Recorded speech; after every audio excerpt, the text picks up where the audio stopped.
This is Buffalo's Uncensored Sports Show. You're watching Buffalo After Dark. Welcome to Buffalo After Dark, everybody. It is Wednesday night, November 8th. Of course, it's me. And of course, as my girlfriend calls him, Sir Farce-a-Lot, sitting over here. And that's a little inside joke from when I talked to her, which, of course, she is planning some type of prank when you come up here in December. But how's it going, man? I know your voice is all screwed up. Let's put it this way. My voice sounds like I had smoked basically 3 packs of cigarettes. And I sound like a man when I am one, but just a deeper voice. But it's not pleasant. So if my voice sounds like shit, it's because of this past weekend from all of us being in Cincinnati this weekend. And Cincinnati, man, that was fun. I gotta tell you, unfortunately, the Bills lost to the Bengals, but we'll get to that later. But the trip, generally speaking, was a ton of fun. Mm-hmm. It was lots of Bills fans there. I ended up coming back sick, so I'm like, that's even better. So if you get what I got, sorry in advance, but that it is what it is. At least it's just like it's only like a cold. It's not anything serious, but although my voice did sound like yours this morning, so I will tell you that. But yeah, Cincinnati, a lot of fun down there. A lot of great stuff that was even within walking distance where we were. I just want to say first and foremost, Holiday Inn Cincinnati Riverfront. You guys were great. Absolutely enjoyed the hotel. So thanks for all the hospitality and everything during the time we were down there.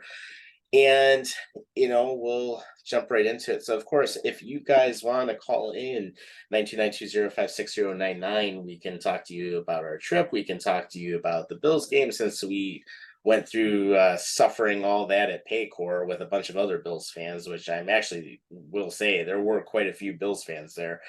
And, but we'll start with hockey. And the first thing, of course, I want to recognize our friends, the Laboras. Sophia will be dropping the puck on November 10th. So, glad to see you doing that. Glad to see you doing better.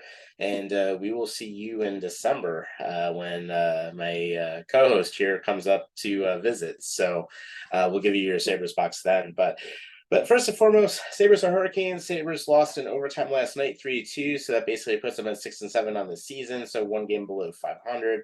And of course, it was in overtime where we ended up losing.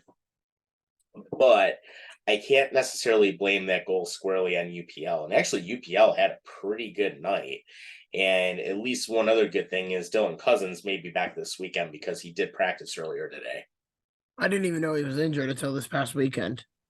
Because I noticed that it was said he wasn't playing in the Toronto game. I felt like, all right, he'll be fine from there. And then they go into Toronto. They annihilate the Leafs. The only downside is it was pretty obvious was Austin Matthews scored a hat trick in that game. I mean, Yep. Austin Matthews is just really damn good. There's no surprise about that whatsoever. He's been one of the best players in the NHL for like the last 7 years.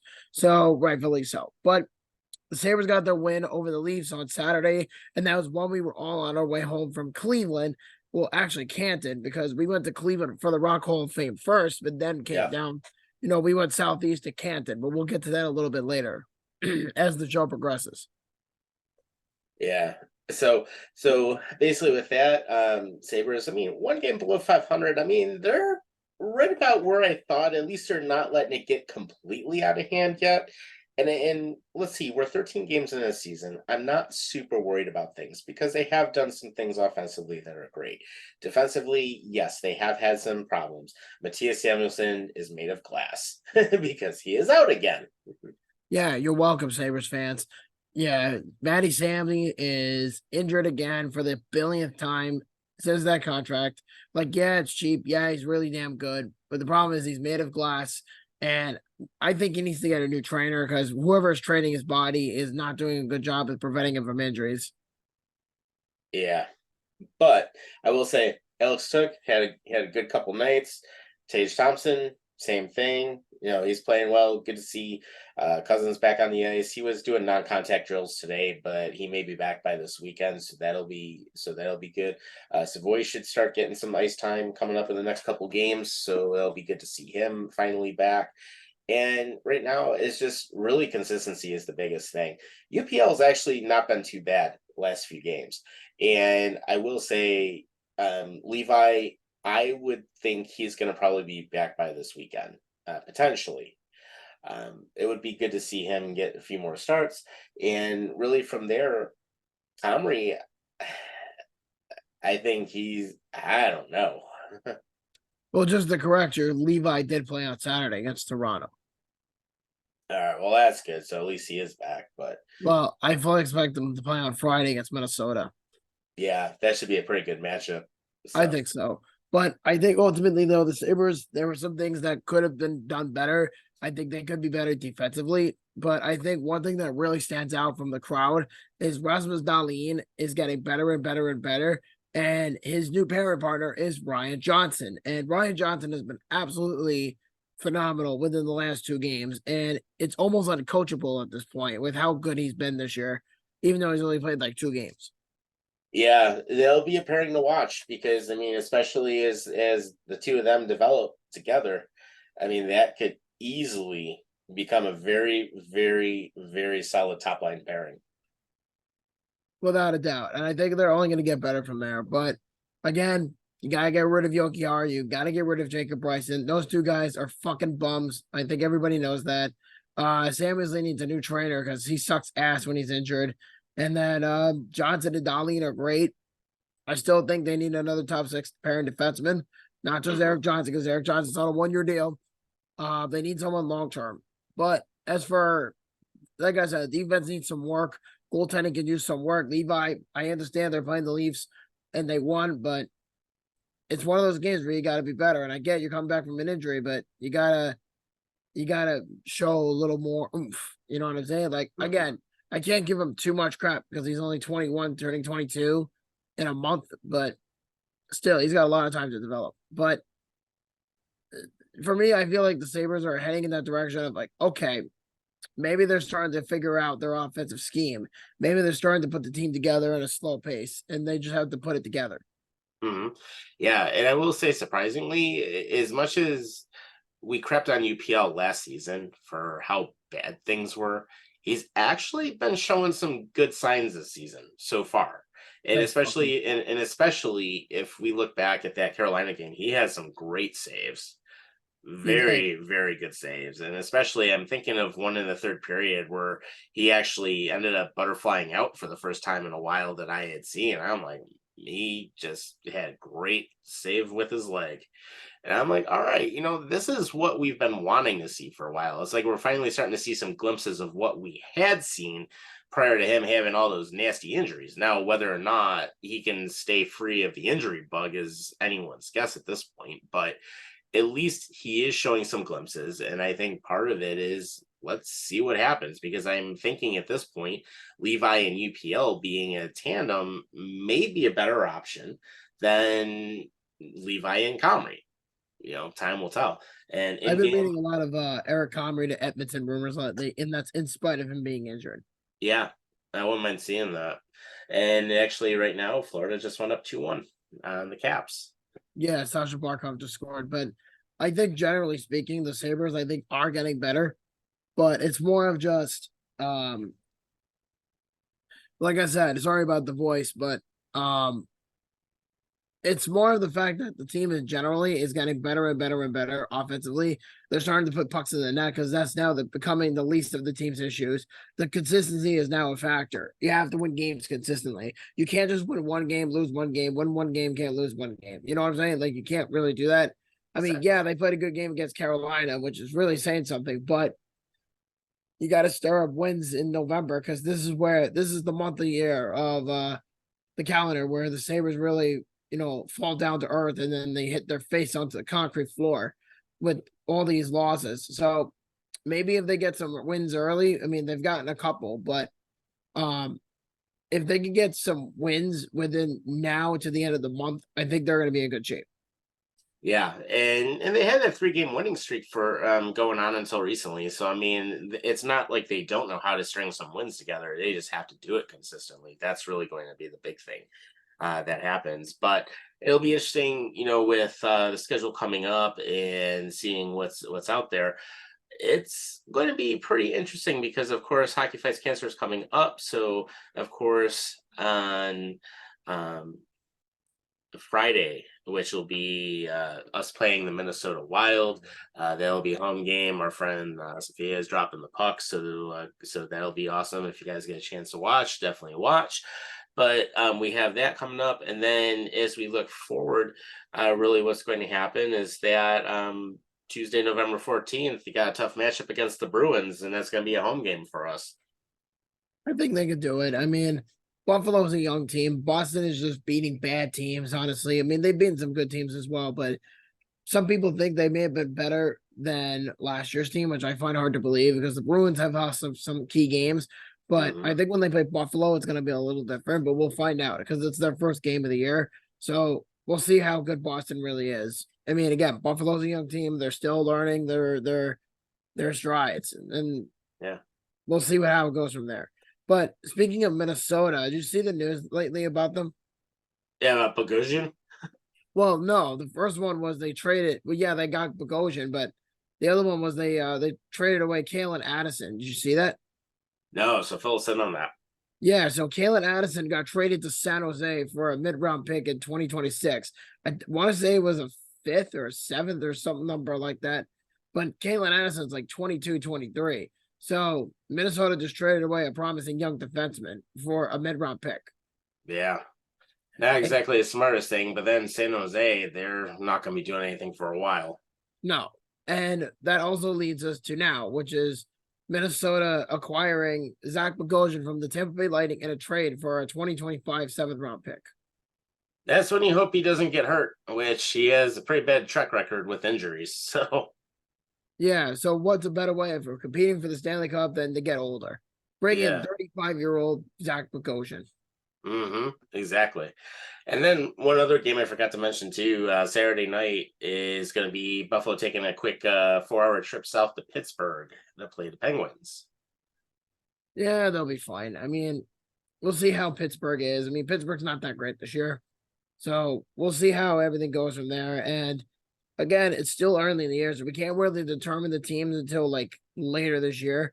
But as far as Pittsburgh goes, they are horrendous at 5-6. Hell, the Flyers are better than you right now, and that's saying a lot. Hell, the Sabres are like 8 spots above them in the overall league standings. So just to kind of give you an idea of like the top teams, just in case you're wondering. Of course, Vegas is number 1 at 11-1, 11-1. And basically from there, of course, Boston's number 2 at 10-1. The Canucks surprisingly turned it around. They're 9-2. How the fuck Vancouver is 9-2? I don't know. Right, exactly. And even more insane, take a guess at how much the goal differential is right now for them. Plus 30. Yeah, exactly. Plus 30. I mean, that's pretty good overall. So basically, they're getting so they pretty much have 30 players throughout the season that have been on the ice whenever they scored goals. But also take into consideration that statistic goes up from when they played San Jose when we were in Cincinnati. Right. When they beat them into a bloody pulp. I think the score was like 10-1. And that was with the infamous kid with the My First Sharks game sign. Oh, dear God. Oh, that was a bad one to go to. Oh, poor kid. Yeah. Imagine his parents would probably have to make up to him saying like, look, I know this was your first game and it was traumatizing, but let's go and get you a jersey and a hat. And maybe from there you might get into it. I mean, the kid probably looks like he's like 9 or 10 years old, but I mean, right. I mean, the Sharks are bad. I mean, if you don't know what's going on in San Jose, then obviously then you just start out. But exactly. I don't know. San Jose is gonna be so bad at this point. Yeah, and Calgary, and I will say Vancouver has actually won the last 4, so they have a good streak going on. The Rangers and the Avalanche round out the top 5. The LA Kings are in 6th. Tampa actually is in 7th. And Carolina 8-5, they're at 8th. Dallas Stars 7-3 at 9th, and the Jersey Devils round out the top 10 at 7-4. But then we look at some of the other standings, and then right after that, Detroit actually surprisingly is having a relatively okay season. They're 7-5-1. The Jets are 6-4-2, so they're in the 12th spot. Anaheim actually has a winning record, surprisingly, 7-5. Then the Leafs at 14 at 6-4. Florida 6-4 at 15.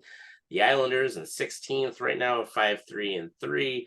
Arizona takes the 17th spot at 6-5-1, and then the Sabres are at 6-6-1, so they're at 500. So Yeah, but I think you're misreading one stat, and that is Edmonton at 2-8-1 with a -18 differential. What the yeah, fuck is going on in yeah, Edmonton?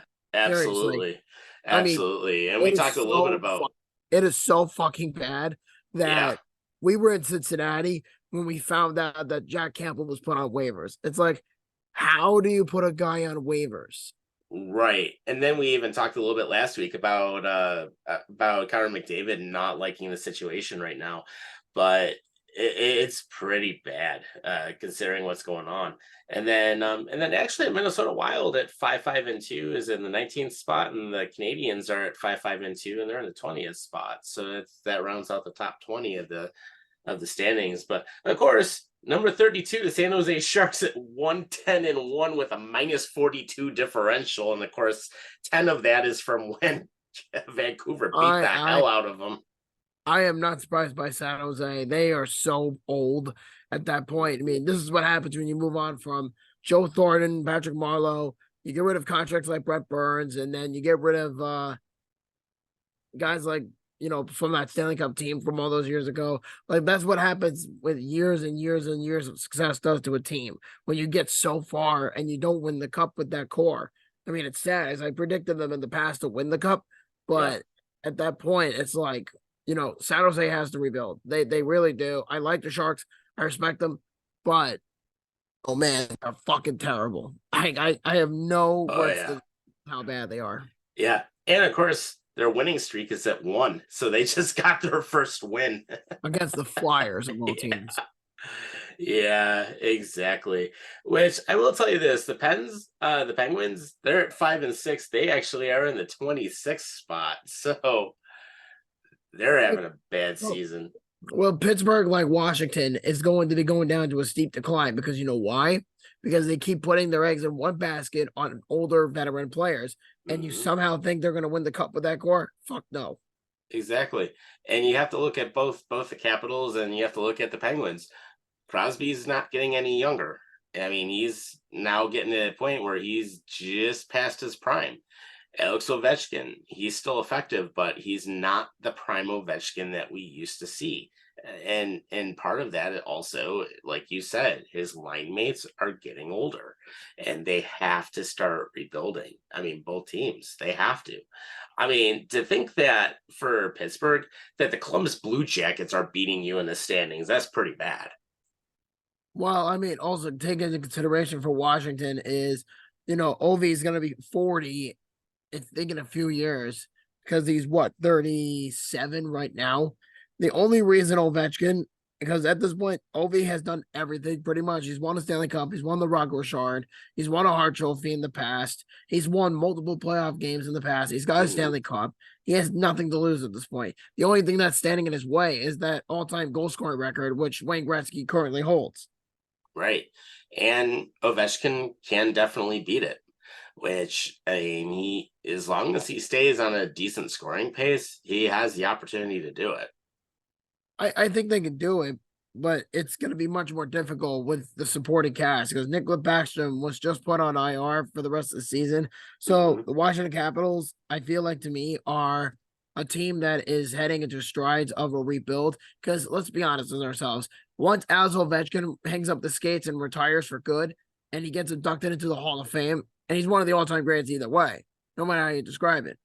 But when it's all said and done, the Capitals are going to be irrelevant. Exactly. So it'll be interesting to see what comes out of it. But it's also interesting, on top of it, just seeing some of the standings this season and really the Sabres are not that bad off considering where a lot of these other teams are at this point. So, I mean, some people are saying, oh, yeah, well, we're going to panic. We're going to panic about all this stuff. I mean, and look we're only 13 games in. We're still basically at the 500 mark, which is not a bad thing considering that we are the youngest team in the NHL. by roster age. I think it's only like 26 and a half or something like that in It's terms pretty of relatively young. yeah, it's the youngest in the league. So considering the fact Hey, that we have the youngest roster, considering the fact that we're playing virtually 500 hockey right now, considering the fact we've actually beaten some good teams this season already, with Toronto being one of them, and it's not a completely bad situation. It's just more the consistency side of things and more just learning additional ways to win. well, I think with experience they're going to gain it, but again, some of these teams have experience, like Tampa Bay, Boston, Carolina, Toronto. All these teams have experience, and they know what it was like to go through the growing pains to become a good team. Florida is in the middle of this right now. When they went to the Stanley Cup Finals 5 months ago, it's not uncommon to see teams do this in the NHL. When you have a young team like Buffalo with all that talent, take what you have and you can go as far as you possible. I mean, Hmm. everybody's projecting them to make the playoffs. Like, that's how good they can be. Yeah, and I think as long as they continue to improve, I mean, they should be able to. And my thought is that they should be able to hit at least a wild card spot. That's what my own goal would be for them, is really Your, to at least get to that point. your guess is as good as mine. Yep. But still have a lot of hockey left to play, so I could tell you that.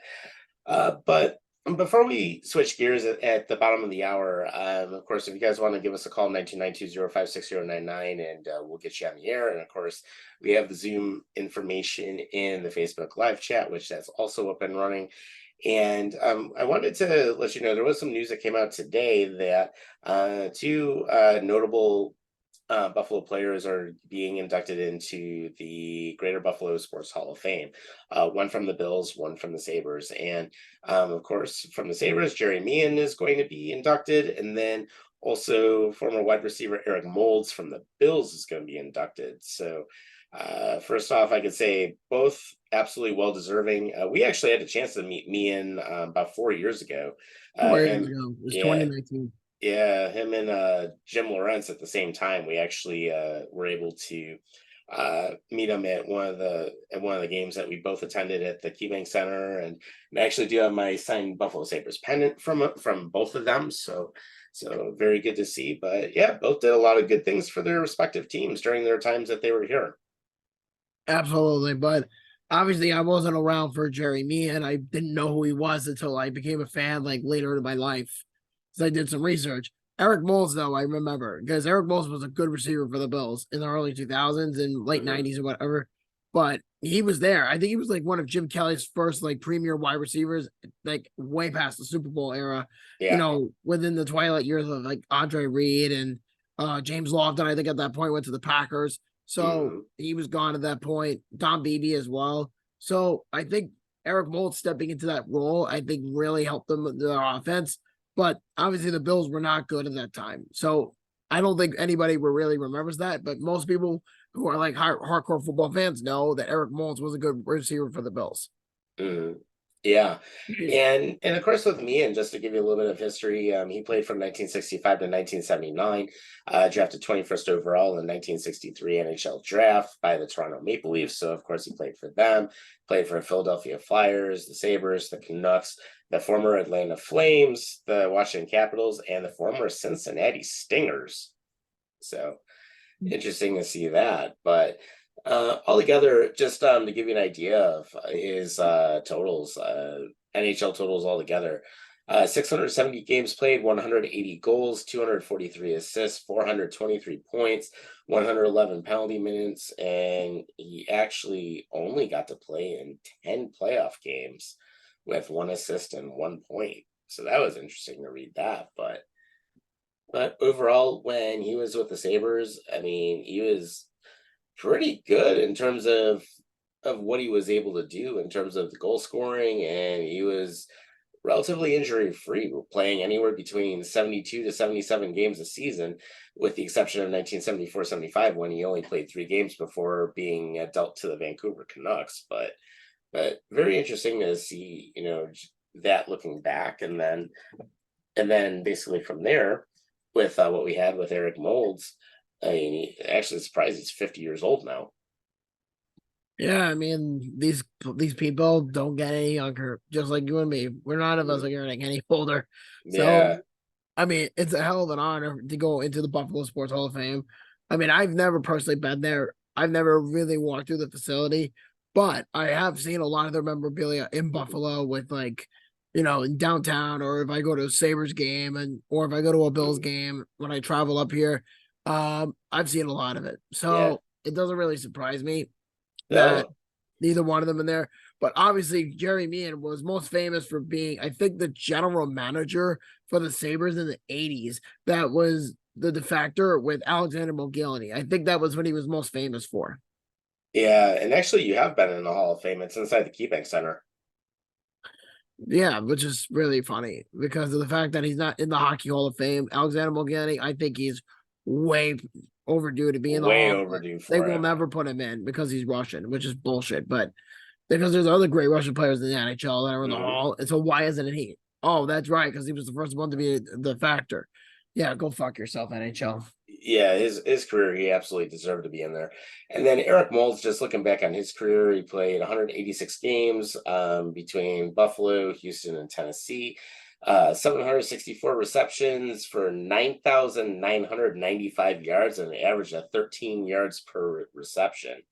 And his longest was 84 yards, and he had 49 touchdowns. So he had that 475 first downs and only had 7 fumbles in his entire career, with only 3 of them as a loss. Now, are we talking about the Houston Oilers or the Houston Texans? Now this would be 2006. So So the that Texans. would be the Texans. Okay, first off, I didn't even know he played for the Texans. I knew he played for the Titans, though. Mm-hmm. Yeah, But Eric played. Moulds made most of his career in Buffalo, and he was a good number 2 wide receiver for a lot of Absolutely these it was. quarterbacks that played for them in the past, even though it was like quarterback carousel for them. Yeah, it truly was, especially from 1996 to 2005. So it's just he did a lot in a short time and he made the most of it. Without a doubt. Hmm. So so good to see them both get the nod. They absolutely deserve it. So with that being said, there really isn't too much else we wanted to cover in the first half hour. And since we're coming up to the bottom of the hour, let's take a little bit of a break. We'll be right back. And then we're going to fill you in on this trip because we wanted to kind of go over some Bill stuff that we had at the stadium. And then, of course, fill you in on the rest. So stick with us. We'll be right back. I'm Tom Wujek, co-host of Buffalo After Dark. Founded by Matthew Keeler, Dishin is a Buffalo-based fashion label focusing on continuous experimentation in hockey. Their work consists of products, content, and experiences that inspire creativity.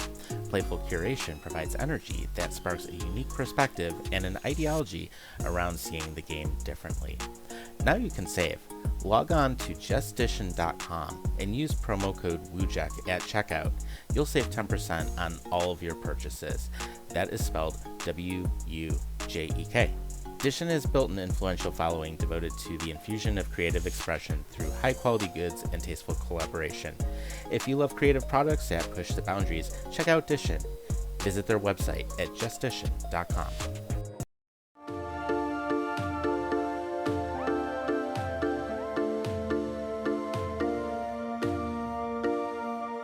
This is Buffalo's Uncensored Sports Show. You're watching Buffalo After Dark. Welcome back to the second half of Buffalo After Dark. Of course, it's me. You got Bob here, and we're both dealing with our voices being messed up from the trip, which is all well and good. But if you want to give us a call to talk with us a little bit, 929-205-6099, we'll get you on the air. And let's jump right into Cincinnati because, of course, we were there for the game. And let's talk a little bit about the game first, and then we'll give you some impressions of the city itself. But the Bills, obviously, too little, too late. We stunk up the joint. And of course, the first thing I want to bring up, why on earth will we stop using an up-tempo offense when it actually worked? I wish I knew that answer, Tom, because unfortunately, it's not working and it's pissing a lot of people off. So for those who are trying to look for context of what exactly happened, it was said and it was revealed by Ken Dorsey that they abandoned the up-tempo system at the Cincinnati game was because of the quote environment, which is full of shit because they played in a playoff game just 2 years ago in Kansas City. So I don't want to hear excuses about, oh, the atmosphere was too loud. Dude, go fuck yourself. If you're going to constantly use that as an excuse, you should not be a coach in the NFL, period. Exactly. And especially first half, okay. That we scored the touchdown, okay. But it's like, why on earth would we go away from it when we put the first seven on the board in response to Cincinnati opening up and scoring on their first drive? It made absolutely no sense. And then the rest of that game offensively, there was times, and you probably noticed this, I was yawning in my seat. Yawning? Yeah, I actually was yawning in my seat watching us on offense. Well, to be fair, Tom, I wasn't sitting next to you. I was sitting next to you in between with you and Rob. So Rob was in my face the majority of the game. Right. To be honest, I didn't really hear you, but I get where you're coming from because the offense for the Bills was so abysmal. People were just asking, where the fuck is it? Why is it so tedious? Yeah, it literally was beyond predictable. I mean, come on, guys. You had no run game for the most part. All you were doing was just throwing the ball. And literally, you cannot just continue to throw to Diggs and expect him to be open every single time. But yet, at the same time, our defense couldn't cover T. Higgins. No, T. Higgins was all over the Bills secondary. And another thing was that they were having a hard time covering Joe Mixon. Joe Mixon, I think, had over 100 plus receiving, over 100 rushing yards. Yeah, Jamar Chase had a good game too. Jamar Chase was invisible. Well, even still. It was really just Higgins and Mixon. That's really it. Those two guys were probably the two most noticeable players in the receiving corps for the Bengals on Sunday. Well, yeah, I mean, them two actually had a field day, but God, T. Higgins was like burning the defense with no problem. Yeah. And then Von Miller comes out and he's like, oh, I missed that last tackle. Okay, you made up for it. You held yourself accountable. But people, for some reason, are blaming him for the loss. I'm like, dude. No, it's not all on him. No. Plus, people are forgetting that he tore his ACL just almost a year ago. And they fully think, and this is how you know people don't know shit about medics, is people fully expect him to just be perfectly healthy and perfectly available to play football within the first year after surgery. I expect him to bounce back fully in the next year. But I mean, I'm glad he's playing, but like he has been invisible within the last few games, and I get it. He's injured, but Greg Russo has no excuse. He hasn't had a sack in 5 games. Right. And then you look at Trey White before he went out again. I mean, it took him about a year to come back, like after the injury, until he was like playing in his prime again. Yeah, and he was having a great season too, and all of a sudden, that tore it happens again. And then he tore his Achilles, and that was the end of his season. And I feel bad for the guy because most people are like, he's a good corner, and they know this, but he can't stay healthy, and it's not his fault. Right, exactly. And then thinking about like the rest of the game, it was just lackluster everything because we let Cincinnati run it up, and we did absolutely nothing to prevent it. And that was like the theme of the entire game. Straight out, it was not really the best game we could have ever gone to in terms of how the Bills performed. They just did not show up. No, they didn't. And I think now at this point, there has to be some serious questions. And I know one of the things that some people are saying, like some of the Kool-Aid drinkers are, oh, okay, it's the process, trust the process. Well, the process ain't working. That's the realist view. The process ain't working. And of course, right now, McDermott does have to be held accountable, but I think more so what has to happen, and I get a lot of the defense is banged up. I understand that point, but you still have to scheme with who you have. And if you need to go ahead and basically change up some of the defensive schemes, you've got to do it. But then my first problem right now is Dorsey. because he is refusing to adjust to what is given to him. And here's the thing, if Dorsey could actually run the up-tempo offense, and I was thinking about this a little bit, if that up-tempo offense has been working for the Bills, if he can do that and let Josh Allen do what he does best, then basically what happens, it prevents the other team from putting all these exotic defenses out. You're basically having to run a vanilla coverage, which is a lot simpler to beat.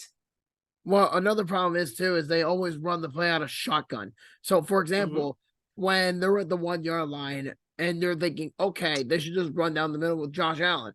They don't. Instead, they go out of shotgun and they give it to James Cook, and that gives the other defenders an idea of exactly what's going to happen. And Cincinnati read that like a book, so they knew exactly what they were doing. So, and this is why Ken Dorsey should have been fired a year ago, because nobody liked him in his first year, and people thought, well, he was getting better in the first, like in the beginning of the year, he was fine. They were doing some good things. Yeah, played great against Miami. If he sticks with what he had at the beginning of the year, this wouldn't even be a conversation. But because he's going back to this conservative play calling, it is abysmal, by the way. I should note. You're throwing to one receiver. We talked about this before. But the other thing, too, is that he's also doing another receiver, but nobody gives him enough attention, is Dalton Kincaid. Kincaid is already breaking rookie tight end records for the Buffalo Bills in 8 games already. Yeah. I think he has the most receptions of any tight end in the history of the Buffalo Bills in that position. Yeah, and the good thing is at least we know going forward, our tight ends, we are locked with 2 studs. Oh, hell yeah. I mean, listen, with all due respect to Kincaid, I think he got a great game. He made a rookie mistake, but there was also some speculation that Cam Taylor-Britt sliding into him was intentional to force a fumble, but it was Kincaid's job to have security. So that was a rookie mistake, and he even felt bad about it. He's like, listen, I let the team down. Right. Yeah, so I can't we completely saw that fault him play. on that. I mean, was I pissed off at the moment it happened? Yes, of course. But looking back on it, he tried his best, but just don't do that again in the future. And then it won't be a problem. Yeah, exactly. And then even on top of it, I mean, Allen still had a pretty decent day, except for the fact is now he's throwing an interception in 5 straight games. And again, when you take away, and we talked about this before we left, and we said that if you take away the one element of his game, which was letting him run out of the pocket, and also being what he does best, let Josh be Josh, it's very simple. And the backlash from the Buccaneers game worked out, and Buffalo won the game. Was it the best ever? Of course not. But the issue I have with the Bills is that Allen has some blame in this as well. He has to take care of the football a lot better, especially because he's the quarterback. He has to be the one that tells receivers, go down this way, go down that way, be ready for this pass, things like that. He's the field general. He's responsible to make sure that the offense plays. And it's Dorsey's job to make sure everything goes smoothly. But unfortunately, for most Bills fans, they have to witness this shit in person. And I almost bleached my fucking eyes out on Sunday just from the fact that they were playing this inconsistent style of football with having to pass the ball, on third down situations, which didn't work. Running out of shotgun, that's an issue as well. Dorsey doesn't have a fucking clue what he's doing. He was a good quarterback coach, but he's not a good offensive coordinator. He's just not built for the job. Exactly. So if I'm the Bills, if they want to regain the trust of McDermott, fire Dorsey in the end of the year, because firing him now won't do anything. It's just giving up on the season.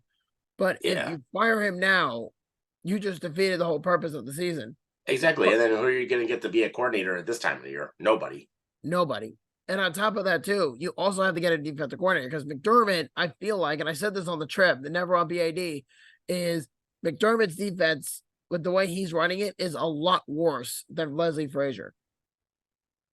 I would say there are some aspects of it I do like a little bit better, but then there's other aspects I don't. But I also think McDermott's taken on too much, realistically, at this point. I mean, if he can stick to just running everything in general, head coach, you have a very solid defensive coordinator that's going to go ahead and handle everything. And then if you bring in an actual offensive coordinator, and no, I do not want Josh McDaniels here because some people have speculated, oh, let's get McDaniels now that he's fired from Vegas. It's like, well, first off, McDaniels is absolutely atrocious, number one. And number two, Brady made him look good, but I've never seen him do anything else good offensively. So I do not want McDaniels anywhere near this organization with like a 5 million foot pole. I seriously doubt they're going to bring him in, if anything. I would say somebody like maybe, I can't really think of any names on the top of my head right now. Like I saw Todd Monken as an option, but he's the offensive coordinator for Baltimore. I don't think he's going anywhere. I can't really think of anybody for the job who would be. I would love Ben Johnson for the Lions, but I think he's going to want to stay.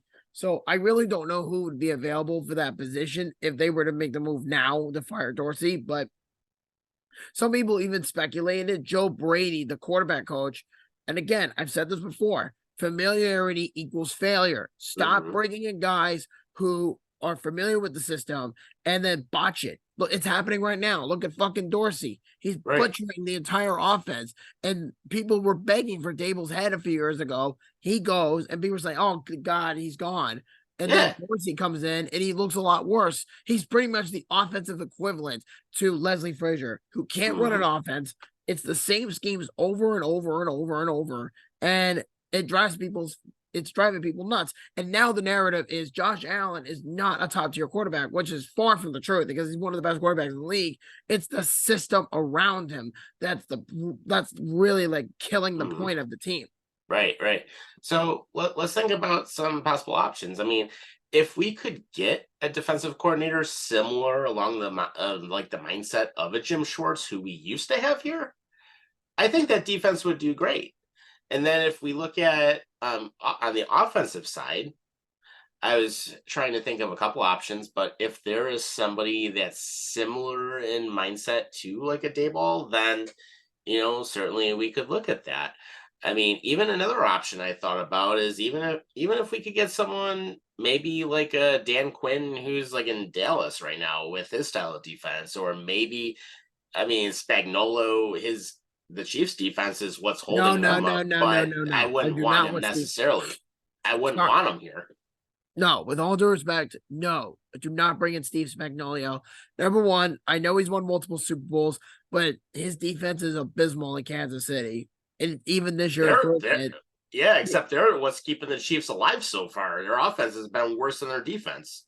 Yeah, but Spagnuolo will never be a head coach in the NFL. He was never given an offer, and I would never take that chance on him. If he's willing to work with McDermott to make it better, okay. But my top choice, and I've said this before, is bring in Ron Rivera if the Commanders do not bring him back. He would be a great coordinator for sure. And worst case, if McDermott were to eventually go, you could elevate him to a head coach. Well, I mean, I think a lot of teams would kill to have McDermott, but I'm not really sure, though, how many people would want to actually take that chance. See, I can't really think of anybody who, on the top of my head, would be a good offensive coordinator, but I want somebody who has no relation to Josh Allen. I want somebody who has at least 20 plus years of experience. I want somebody who actually knows what they're doing, aside from the whole, we're going to make a familiarity system for him, because they're turning Josh Allen into something he's not. And I've said that several times on the show. It's fucking bullshit. But then again, what are you going to do about it? You have to bring in people who actually can work with his strengths and not with anybody else. And McDermott, in my opinion, if they miss the playoffs, good fucking riddance, fire his ass and get somebody who's an offensive-minded coach. Right. And just thinking about some of the coordinators that are currently not employed by the NFL. I mean, a couple of that I saw, like Jim Mora Jr., Herm Edwards. But then, of course, we know how much Edwards was a disaster with the Jets when he was a head coach there, and same thing with the Kansas City Chiefs. Then you have Dennis Green, who's out there, Steve Mariucci, another example. Brad Childress. Right? Well, yeah, of course. I was going to say, why are you bringing Dennis Green up? He's dead. It's kind of funny because Bleacher Report still has him as the best, unemployed coach and coordinators. So. And they got ripped for it, too. Yeah. But then there is Brian Billick, Jeff Fisher I wouldn't necessarily want, Bill Parcells I wouldn't necessarily want. There is always John Gruden. No. But then, of course, he's got a million times of baggage on him. Now, if I were a betting man, repeat those names again. I'm sorry. I heard Bill Parcells and two more. Yeah, so out of the top 10, so they do list Bill Cowher, but of course he's not gonna necessarily take that type of You can position. cross out Bill Cowher. He's not coming back. Yep. Dungy, but then he's a defensive guy. Well, see, again, they need someone who's a defensive coordinator. They need someone who can run the defense, not as a head coach, but as a defensive coordinator. Right. Then, of course, there was Gruden, but then he had that big scandal in Vegas. Yeah, no, sorry. Yeah, Parcells, he's probably not going to want to do anything. You know what, though? Can I be honest? Yeah. I just thought of somebody. Who's that? This might surprise you. How about Chan Gailey? Why? What do you mean, why? He was already here. As a head coach, yes. But as an offensive coordinator. He couldn't do a damn thing with the offense when he was here, even. Well, that's the thing. Because look what he did in Miami. He turned them into an offensive-minded team in the second or third year of Tua under Brian Flores. They did some good things with him when he was there before he resigned. Yeah, only thing is, would he want to come back here after the Bills had previously fired him? But then again, that was Ralph Wilson firing him and not Pagula. Put it this way, Denver brought back Vance Joseph, and he was a head coach, and he's the defensive coordinator. True. Yeah, I don't know. But in either case, though, I mean, there are some people that are out there. It's just a matter of time to see who is. But in either case, I mean, Dorsey's got to go. I mean, it's at that point. He seriously does need to go. He doesn't know jack shit. And again, pride as an Irishman is a huge downfall. And McDermott is a prime example of this. He's too prideful. And I've said this on the show a handful of times. Before he even left for Cincinnati, I said that McDermott is too prideful. He's stubborn. And he refuses to fire anybody. He's very much like Mike Tomlin, basically, where he waits for them to do something on their own or they retire in their own convenience. Yeah, well, the Steelers ain't doing anything good because they still have Matt Canada as their offensive coordinator, so go figure on that. But well, go figure, because that's their problem. Yeah, and they're not going to fire him anytime soon, which I know our friend Rob would want to see him gone yesterday, which he actually did survive wearing a Steelers jersey in the game on Sunday. So now he survived Cincinnati wearing a Steelers jersey is a fucking mystery. Yeah, and he took quite a bit of crap from the Cincinnati fans too, which was great. I actually made a joke with him and I said, do you like being booed? And he says, yes. And I said, what are you, some combat masochist? Yeah. Oh, yeah. He was taking crap from the Bills fans, the Cincinnati fans. I think everybody. even the Jets fan gave him problems. So, well, yeah, everybody gave him a problem. So why would a Jet fan be at a Bengals Bills game and there's a Steelers fan there? Like, what the fuck is this shit? Right. There were even two Colts fans at the game. Yeah. And there was a Vikings fan, the Packers fan wearing the Rodgers jersey. Nothing makes sense in the NFL. And it was actually a Browns fan there, which I think. Which the Browns fan was taking more crap than Rob did. So, I mean, go figure. But, it was a fun time. But let's get into the trip because we only got about 15 minutes left on the show tonight. So, of course, if anyone wants to call in with any last things, 992-056099, we do have the chat up and running as well. But, yeah, we were on the road for 5 days. So, of course, we all ended up getting down to Cincinnati this past Thursday. I arrived just a little before you. Well, actually, no. I was there maybe slightly before you guys, but it was kind of funny because then I was about to go up in the elevator, and then it's like all three of you were in the elevator. It's like, oh, hey. So yeah, but you know what though? At the end of the day, it took you 7 hours to get to Cincinnati by car. And it took me, Brett, and Rob about 12 because we had to take a detour to New Jersey. I mean, we had to go through Jersey anyway. Yeah. But to get Rob either way, so we had to go from Long Island to New Jersey, then from New Jersey to Cincinnati. And that alone was like, it took an hour to get him because we left at like 4:00 in the morning. No traffic at all, which was great. And then we got him. And then we drive down to Cincinnati around like 5:00 in the morning. We didn't get to Cincinnati until like 4:30 in the afternoon. It was a long ass drive, and that's including bathroom breaks, gas stops, food, usual road trip stuff. Mm-hmm. Yep. Yeah, for sure. And then for me, I left about 5 a.m. and then I stopped off in Erie first because I actually had breakfast with one of my coworkers, who I don't see very often. So it was nice to do that. Stopped for about an hour or so, and then from there I just like filled up in Cleveland. I actually got lunch in Columbus.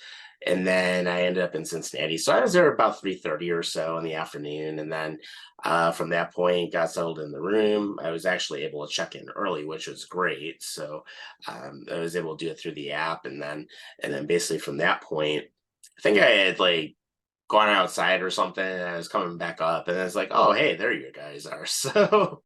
So we ended up. So that's how we ran into each other in the elevator, because I think you were mentioning about coming like up and grabbing us, or we were going to go to dinner or something like that. But no, actually, it was funny timing how it all worked out. But yeah, first night, of course, Buffalo Wild Wings, and that was an interesting little night over there too. We got to watch some Thursday night football, and we were out in Newport. So for those of you who don't know Newport, that is on the Kentucky side of the river. So we ended up doing that, and it was a good time. And then Friday, you guys actually hung out on your own. I met with one of my other coworkers on the Cincinnati side of the river. So you guys ended up spending some more time in Newport, and you guys went to a melt shop. I went to a sushi place, which you guys went to with me on our last night that we were there. So Yeah, you know what though? It was funny because when we did the thing on Friday, we also went to the Cincinnati Zoo, which was like an mhm, all-day event. I did not expect the Cincinnati Zoo to be that big. To me, it felt like it was an hour and a half shorter than the Bronx Zoo. Like when you go to the Bronx Zoo in comparison to the Cincinnati Zoo, the mhm, Bronx Zoo, you are there at like 9 o'clock in the morning, and then it ends at like 4 o'clock in the afternoon. It's a long fucking day. I'll tell you that in yeah, comparison. The Cincinnati Zoo, however, we got there around like maybe quarter to 10, I want to say. mhm, And then we didn't get out of there until like 2:30, 3 o'clock at minimum. And it was just 2 hours before the zoo closed. So we saw all the animals. We got to see a manatee in person, which was pretty cool because not mhm. many zoos in the country carry them. So it was really cool to see a manatee in the zoo. And then Yeah, on top of all the that, four bald eagles. yeah, and the most interesting aspect in the Cincinnati Zoo was that the electricity or the electricity went out, the power went out at the zoo. So we were expected to pay $10 for parking because we had problems on the way there. Yeah, And then they gave us a ticket and they said, bring that into the exit as you leave, and then you go. And they had a power outage, which we thought was part of the exhibit. Apparently was not.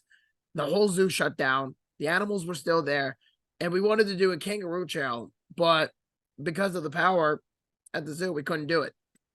right. Right. It's probably a good thing we were locked in that rainforest thing with the door, so because that was an auto door, so at least there was that. But no, it was a good time overall. And that was actually, for it being a city zoo, I would say that was definitely up there as one of the best I've been to. And I will say St. Louis was really good when we went to the Chiefs game last year, when we ended up going there and we saw that zoo. I think we spent a little bit. I think honestly, we probably spent more time at the Cincinnati one versus St. Louis. Yeah, well, the only thing, but you have to take into consideration, we also went to Cincinnati for the trip, period. Like, Kansas City was one big piece of land. Like, we didn't stay in the city when we were in Kansas City. Plus, I felt like there was a lot more to do in Cincinnati than there was in Kansas City. I mean, yeah, we had the Gateway Arch in St. Louis, we had the St. Louis Zoo, we had the Budweiser factory last year, we went on the Arrowhead tour. But in between all that, there wasn't really a whole lot to do because it was like in the middle of nowhere, but we Mhm, were able to make it work and it worked out beautifully.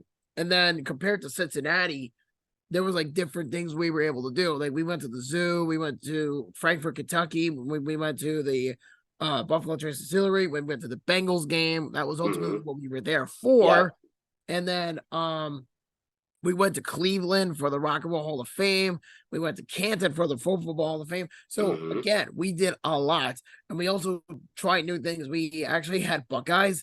I bought a box of Buckeyes. I looked throughout the mhm. entire fucking state of Ohio just to find a box, and I said yes. Just before we left, there was an ice cream shop called Graders, and it was Yep. a family business, and they sold candy, ice cream, everything. And they had a box of Buckeyes. and I Yeah. grabbed 2 boxes, one for me, Britt, and one for my family members. And sure Mhm. enough, there you go. Yeah, really good ice cream there also. So I will say that. And I know Rob enjoyed his milkshake. So I would say though that Skyline Chili was pretty interesting at counter too, wasn't it? yeah, that waitress wanted to bitch slap you. Oh, okay. So what happened was, for those who don't know, we went on our last full day when we came back from the distillery in Buffalo Trace. Um, we went to Skyline Chili, which was across the street from our hotel, and we go in thinking, all right, let's go have some chili. Now, there's a big difference between here and here in Long Island and Buffalo, etc. We call it a hot dog, right?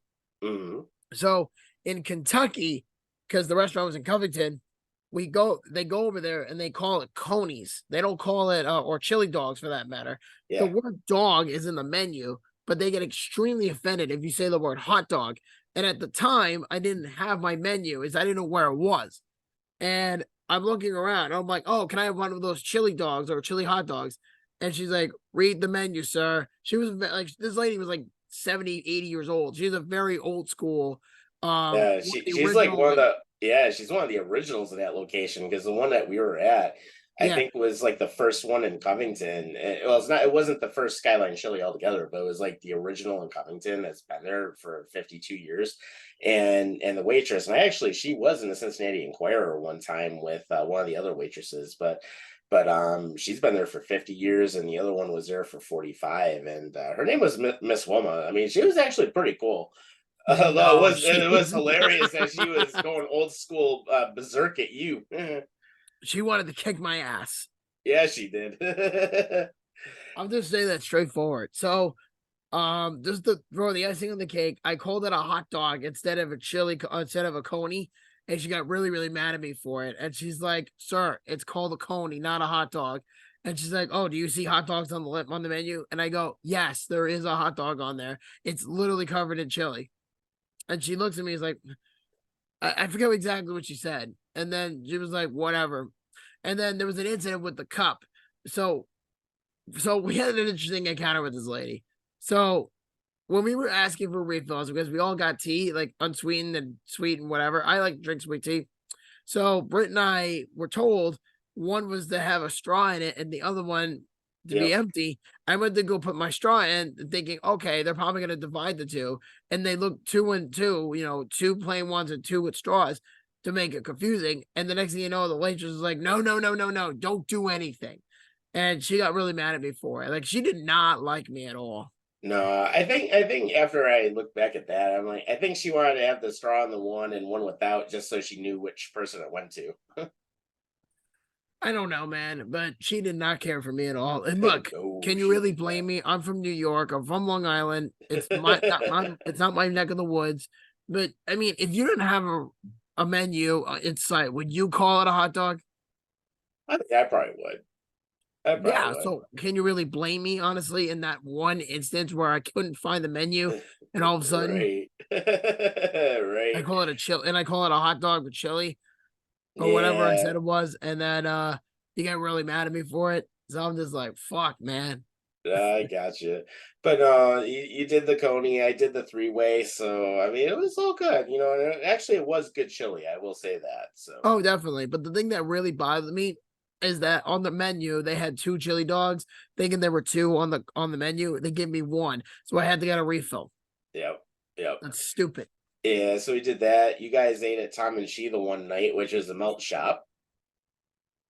I will say my biggest takeaway from the trip was how cheap everything was. Yeah, it was actually pretty affordable. I mean, hell, we even had breakfast at Waffle House, which was right across the street from our hotel, and that was super cheap for breakfast. I mean, it was, I think the most I paid there on anything was like all together with tip was like $13 or something. It wasn't bad at all. Right. But at that point too, when you think about it, um, everything was cheap. Like I bought a Cincinnati Bengals Houday rally towel because it's for the road to $32. Hmm. And the towel itself was $5 and the pin was 8. So I'm just like, all right, that's a bargain in comparison. Right. So that's where we drew the line. And to tell you the truth, I didn't mind it at all. I thought it was really nice of them. Now, if I bought that rally towel in like another city, like let's say here back at home at a Jet game, and they had something like Jet Up or JETS on it, the towel would probably be like $15. Mhm. Yeah, exactly. Oh, and by the way, that Jets fan who posted JETS Jets on the rock and roll wall in the rock hall on that sticker wall. Sorry, we had to undo your blasphemy because we did cover it with the Bills make me want to shout. Yep, that too. Yeah. And plus, our show is now immortalized in the Rock and Roll Hall of Fame because we do have our stickers on the wall on the second floor. Well, at that point, you kind of have to think, well, we kind of put our own Road to 32 logo Yep. in the Hall of Fame, and along with Horns and Hooves Entertainment, Yep. and we stamped those two stickers on the wall in Yes. the garage center at the Rock Hall of Fame, and we placed ourselves in history forever. Yep. So we did that, and then let's see what else. So in Columbus, we actually did well, we got to the Market District a little bit too late, but we still managed to grab some stuff there on the way back from Cleveland. So that wasn't too bad. Kind of like a Wegmans type place for anyone who doesn't know what it is. But had we gotten there a little bit earlier, I know we would have had a lot more we could choose from. But then the high end place we did on our last night was a place that I actually ate on Friday with one of my coworkers. It's called E&O Kitchen, which is right on the riverfront. So we ended up doing that. And I will say also the Moorline Lager House right before the game was a great find. Yeah, I mean everything on this trip was just perfect, almost in a sense. Like aside from the stadium tour, I mean, oh, and getting around Paycor sucks inside that stadium. Paycor was a fucking okay. Let me put it this way: Paycor is beautiful, and the exterior is beautiful. Right outside the water, nice little patio you can walk into. Yeah. But the minute you go inside, holy fuck! What a nightmare that was. Trying to find your way around that stadium is brutal. Yeah, we'll tell you exactly what happened. So we were sitting in section 337 because at the time that was the cheapest ticket to this game. Mhm. So we were thinking, all right, we're going to go to the Bengals game regardless. So we were thinking, all right, you go in, it'll point the direction like 100, 200, 300, like any stadium would. Make it easy, convenient, whatever. No. Not at Paycor Stadium. Paycor Stadium was bleak and depressing. Nothing screams team passion. Nothing screams like, oh, go Bengals on the wall. Or, yeah, it's just white. It's white colored nothing. It's just like watching paint dry on the wall. Like that's literally like how depressing Paycor Stadium was. Yeah. To me, that was one of the worst insides of any stadium, any of the worst stadiums I've ever been to. Like, yeah, I went to FedEx Field, but at least FedEx Field, it was easy to navigate and you can at least go to the seats. There, holy shit. So basically what happened is that there's 300 plus floors, and all of the elevators and the escalators are not connected to any floors. You have to take the elevator to one floor. Then we had to constantly wait for people to get in and out of the elevator. And we were thinking, are we ever going to get off? And next thing you know, we run into this really, really sweet lady. And she was such an angel. She was a saint, actually. Yeah, and she was super cool. Actually walked us to our seats. And thankfully for her, we were able to go to the Bengals game, sit down, relax, and all that. But because of all that madness, we missed the warm-ups. Yeah, the upper decks do not connect at that stadium. Like the 200-300 levels, they just don't connect. Which I'm like, who designed that? Because normally the levels will completely connect. But no, what happened is we took the escalator up to the 300 level. It turned out we were on the wrong deck for the 300 level. So then we were told, okay, well, take the elevator down. Well, we did that. We ran into the same person again after we were told to go back up. I'm like, this makes no sense. So that's where that usher actually walked us all the way over to where we needed to be, which was like way the hell on the other side of the stadium. And at least, we found our seats. I will say props to the Bills fan from Michigan who drove in the same day and drove home the same night. So give her a lot of props for that going on her own. But yeah, that stadium needs some work, and supposedly they are going to renovate it. So hopefully, the biggest thing I would say, you guys need some signage in that place because it is like non-existent. Like we had fun at the Bengals game in spite of the loss, but if you're asking me and an average Joe, I would say of all the stadiums I've been to thus far, I would say Paycor Stadium is in my top 5 worst stadiums. Yeah, I would have to say, and the funny thing is, our current Bill Stadium, I would rank above Paycor Stadium for the inside, even though the inside sucks at ours. Yeah, I mean, At least you can get Highmark, around a lot easier in ours. yeah, Highmark Stadium is easy to get through. All you do is just pay your ticket, get inside, read where you have to go, up the escalator, and you're in. That's it. That's all it takes. Paycor Stadium is like a fucking maze. You have no idea where you're going, and Right. you have to constantly read the sheets. Oh wait, let me correct myself. The sheets were even harder to read because they were in such tiny print. Like Right. you could barely read them. So we were looking around like, where the fuck do we go? Because it tricks you when you're visually there. It's eye candy in the sight. Like, can you really blame me? There's an escalator that would point you to go up, thinking, okay, there's our solution. And then we like, where the fuck is this section? And we thought we had to go around. But if you look at the map of Paycor Stadium on its own, Oh God. it's like an almond nut. It's like I can't describe it. It's like a giant pistachio. So imagine a pistachio in your head for a second. You have the shell, right? The shell is the exterior and the interior of inside the stadium. And the little green nut on the edge of the pistachio, that whole green area is a gap. So there's no in between to circle around to find your seats. It's just one big cutaway. Yeah. Yeah. That and well, Washington just went up 3-2. So just for anyone who's watching, it's still about a little under 4 to go. But Yeah, 3-2 yeah, Capitals with 3:16 in the second over the Florida Panthers. But anyways, yeah. so Cincinnati, I would say I had a blast at the entire city. I had a blast, but my least favorite was navigating Paycor Stadium. That was by far the worst stadium I've been to in the NFL as far as navigation goes. If you took anybody who knew nothing about football going to their first game, good fucking luck. I would never recommend Paycor Stadium. Right. Outside was great. Walking up all those levels to the 300 level afterwards on the ramps, that was something. And But I should also mention that the place as a whole is completely unorganized. yeah, it was. But I will say, for us getting out of the stadium, walking back to our hotel on the Kentucky side of the river, that is like God help those people that were sitting in traffic, because we actually it took us only 20 minutes to walk back to our hotel across the 20 bridge. minutes compared to 2 hours at minimum. Like if you are a resident in Cincinnati or in Kentucky and you took a car to the Bengals game, good luck. And thank God we did not get parking tickets for that game, because holy shit, we would probably be sitting there thinking, how do these people park? Right, exactly. Yeah, we took the shuttle from our hotel to the stadium to get there, which was easy. That only cost like $1.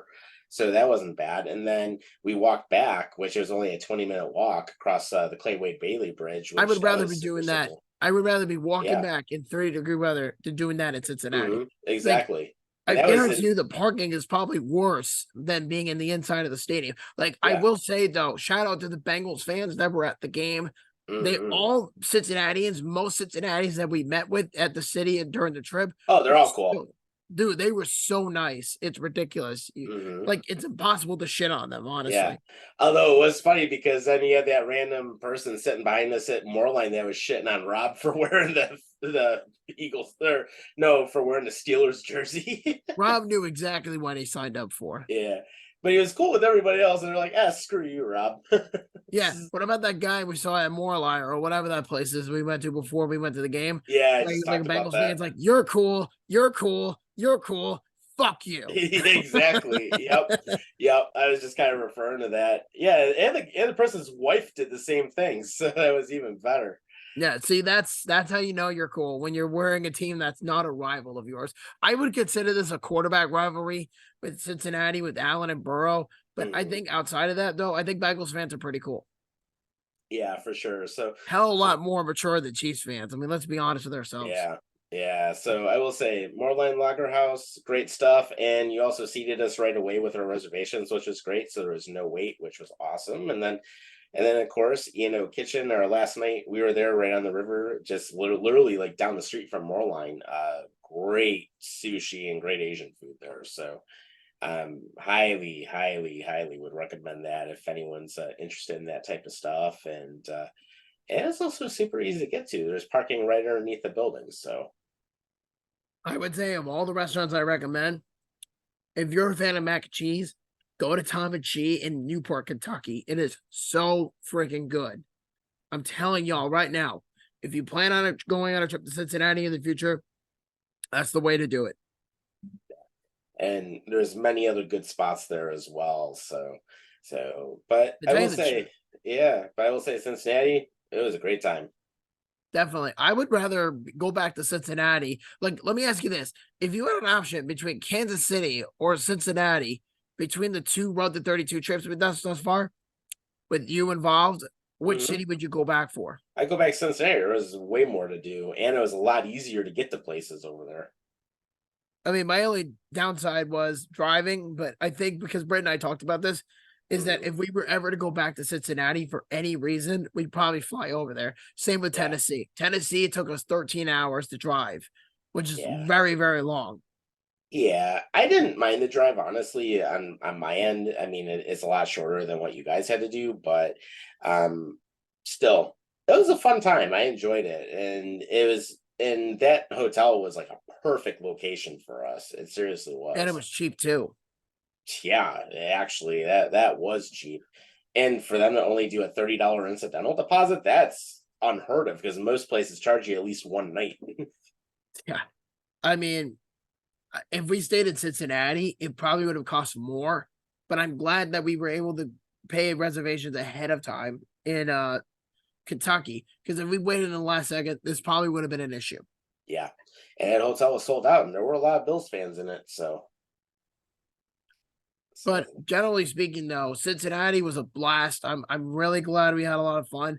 In fact, I would rather go back to Cincinnati anytime over Kansas City. Now, Kansas City was fun. Chiefs mhm, fans are passionate. yep, No question and about it. we're not saying it's not fun. It wasn't, I mean, it's not to say it wasn't fun. We had an amazing time in Kansas City. But there's just something very special about Cincinnati. Very true, very true. It's a quiet And town, too. So if you're looking for a getaway, good place to go. it's a good spot. It really is. Lots of fun stuff there. So with that, Cincinnati, we appreciate your hospitality. It was great to be there for several days, and of course we both got home yesterday, and it wasn't too bad. I was actually home by like 5-ish, like just after 5 o'clock. So Yeah, for me, I got home late. I got home around like 7 o'clock. yep. Yeah, but I also drove straight through Columbus, and I actually spent more time in Cleveland just when I stopped off for lunch and all that. So Yeah, we were only in Cleveland for like 2 hours because we were there for the Rock Hall of Fame. yeah, like even when I stopped for lunch on my way home yesterday, I stopped in Cleveland for maybe like an hour and a half or something. So Absolutely. But I will say this is that before I forget, I have something to tell you guys.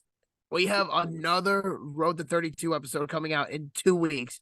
You want to take a guess who it is? yep, City of Brotherly Love. AKA Philadelphia. That's right. Hmm. Brittany and I are going to Philadelphia, Pennsylvania for Road to 32 to see the Bills take on the Philadelphia Eagles. There you go. I am honestly, and this is the last trip of the year for me and Britt together. But then after that, 3 weeks later, I'm going to Buffalo for the Bills Cowboys game. Then that Mhm. will be a wrap for 2023. Yep. So it'll be a good time. It'll be up here in December, so we're gonna do that, and then from there, 2024 is gonna be an interesting year because, of There, course, because once we get into 2024, we'll reveal more details about that as we get closer. well, we can definitely tell you for a fact that there are some really good candidates this year. We're not going to say who it is, but they might drop some hints here and there. But let's just say there's a team out west. There's a team in the Midwest of the United States. Hmm. There's also one, I believe, in the north, like the northwestern of the United States. There's a handful of them, but there is a team in there that none of us have never seen play before in person, let alone been to as a city. So when we get closer to January, we'll have a better understanding of who the opponent is, and we'll keep you guessing for 5 months, and we're going to unveil it on Buffalo After Dark. So if you want to keep guessing who it is, we already know who it is in our heads, but we're not saying who it is until at least like May at minimum. Right. Yep. And once we can confirm the schedule and everything, then there we go. Well, obviously, when the opponents come out, we'll talk about it. But as far as a Road to 32 episode, all we can tell you is that it's going to be a long, long journey, and we are not driving at that point in time. Right. So yeah, that's the only hint you're getting is we have to fly. Right, exactly. So that'll be that. But needless to say, though, Cincinnati, it was a fun time. We enjoyed being there, and we would absolutely be happy to come back at some point. So with that, what we'll do, we'll go ahead and wrap it up for the night. And obviously, it's back to our day jobs tomorrow. So, well, at least on my end, it's back to my day job. So we're good. You got to rest up, get the voice back in order. But thanks for joining us. Of course, we will also release the Road to 32 episode pretty soon once we get done with the final edits and everything. But join us next week, and then in the meantime, as usual, take care of yourselves and each other. We'll see you next time.